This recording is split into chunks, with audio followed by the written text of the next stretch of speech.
Tanya Plibersek, thanks for your time. You've had this ministerial discussion this week, and I know that a couple of the states, New South Wales, Victoria, struggling to meet the deadline of June 2024 to finalise the plan. Are you looking at providing a bit of breathing space there, maybe delaying that end date for completion of the Murray-Darling Basin plan?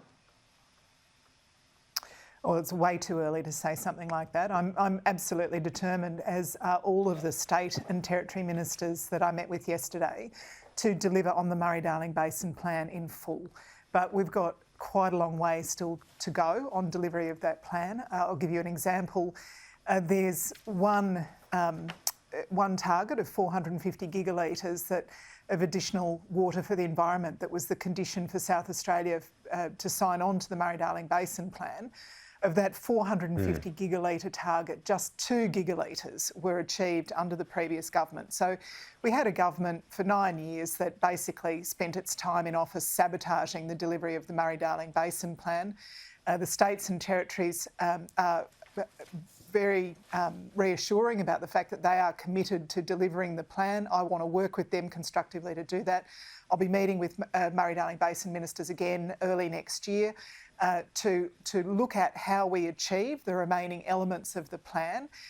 But as I've said consistently, nothing's off the table. We need to achieve the plan. Yeah. I mean, look, it seems absurd in a way to be talking about it now when there's so much water, including flooding in so many parts of the country.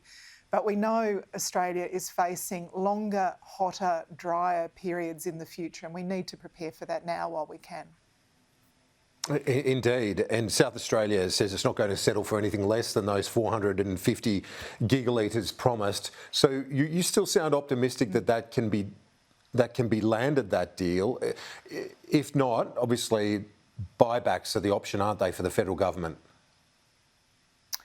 Well, as I've said, voluntary buybacks are certainly not off the table.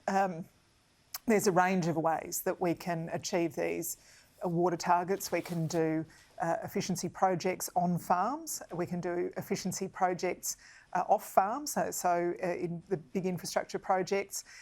We can do water buybacks. We are being approached by people who are interested in selling their water. I mean, it is a bit of a bizarre situation, isn't it, that you can sell your water to, you know, a foreign company or a foreign government, but you can't sell it to the Australian government for use to repair the environment. All of these things have to be considered over coming months. We need a plan to achieve the full extent of the Murray-Darling Basin plan. I've had great conversations with Murray-Darling Basin ministers. I mean, I'll give you one example, okay? In New South Wales, their water resource plans were 3 years late. They had 20 plans, not one of them submitted to the previous government. We're well underway. I've completely signed off one. I've got another dozen or so before me at various stages of completion. The New South Wales Water Minister assures me that all of those plans will be in by the end of the year, and that's important because without those plans, the Inspector General of Water Compliance can't tell us whether New South Wales is doing the right thing or not. I mean, I know that's getting very technical, but the point I'm making is state governments that have really not had any sort of push from the federal level for some time. In fact, the federal government for years now has been making it more difficult to deliver on the plan by introducing all sorts of brown tape to prevent delivery. Well, we're at the table now. We're working cooperatively together. A big story on the environment front today off the back of this pledge by the federal government going to sign up to Joe Biden's methane pledge. It's an aspiration, we're told, not a target. I just want to play you a little of what the former Deputy Prime Minister Barnaby Joyce told me this afternoon and get your reaction. A pledge, like it's like a sobriety pledge.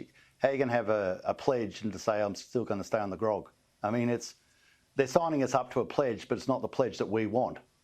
And they're going overseas to wine and dine and do the fancy things. They're going to endear themselves to President Biden and to Jacinda Ardern, and what an economic powerhouse she's turning New Zealand into, and pledging away our sovereignty.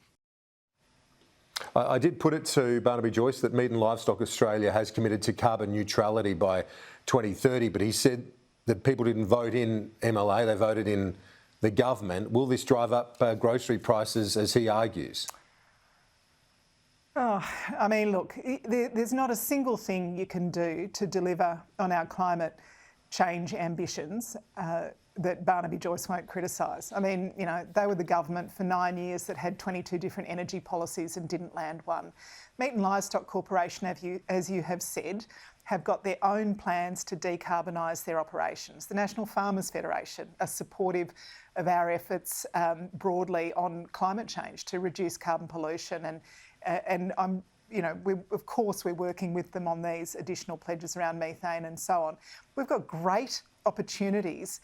You know, if Australia can decarbonise its beef production, European markets throw open the doors to Australian beef, and that's true of many markets around the world. We've got great Australian inventions like the Asparagopsis food additive that is, I think it reduces methane by 90% when you put the Asparagopsis into the cow feed. So look, let's not catastrophise this, as Barnaby Joyce is wont to do anytime anyone tries to do anything good for the environment.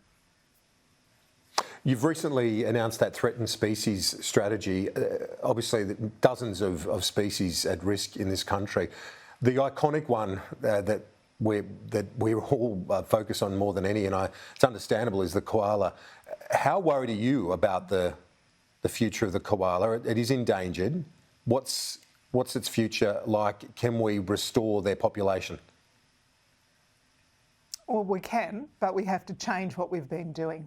If we want to get different results, we need to change what we're doing. We've got 1,900 plants and animals on the threatened species list. We've seen more than 100 extinctions since colonisation of Australia. So we're not headed in the right direction, we're going in the wrong direction. And it does mean that we need to update our laws, and we're in the process of updating the Environmental Protection and Biodiversity Conservation Act at the moment.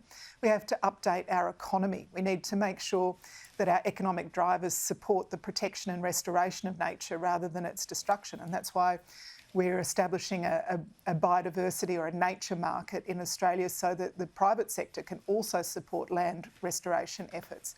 We need to work with farming communities. We know that by protecting and preserving parts of farmland, we can provide greater habitat for threatened species like the koala, the greater glider. I mean, there's a whole range of them. And we've had really great responses from people right across Australia who want to work together to protect and preserve the environment we've got and restore some of what's been destroyed. And we need to do that because unless we provide the habitat for these endangered plants and animals, we're never going to restore the numbers that we want to have the sort of populations that would protect them from extinction. It is going to be the focus of climate. Well, there's the climate talks, COP27, but COP15 on biodiversity. Are you attending that? It's in Montreal, I believe, over the next month or so, maybe December, I think, from memory. But it's basically to give biodiversity and protection the same focus as climate. Is going to be a priority of yours? Will you be there? Yeah, I'm hoping to go. Australia recently, of course, under the Prime Ministership of Anthony Albanese, has signed up to the 30 by 30 pledge, which is protecting 30% of our land and 30% of our seas by 2030. And that is an ambitious pledge, but unless we protect more habitat, we're going to keep seeing extinctions. And we've made a pledge of zero extinctions as well. So we need to work across the nation to make sure we've got adequate land for, so that we've got a decent amount of habitat for our species to survive. I am hoping to go to Montreal. I'm not 100% confirmed yet, but this global effort is really important.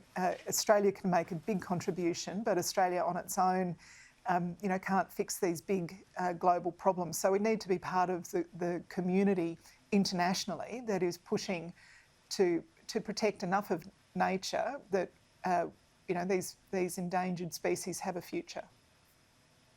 Minister for Environment and Water, Tanya Plibersek, thanks. Thanks, it's great to talk to you.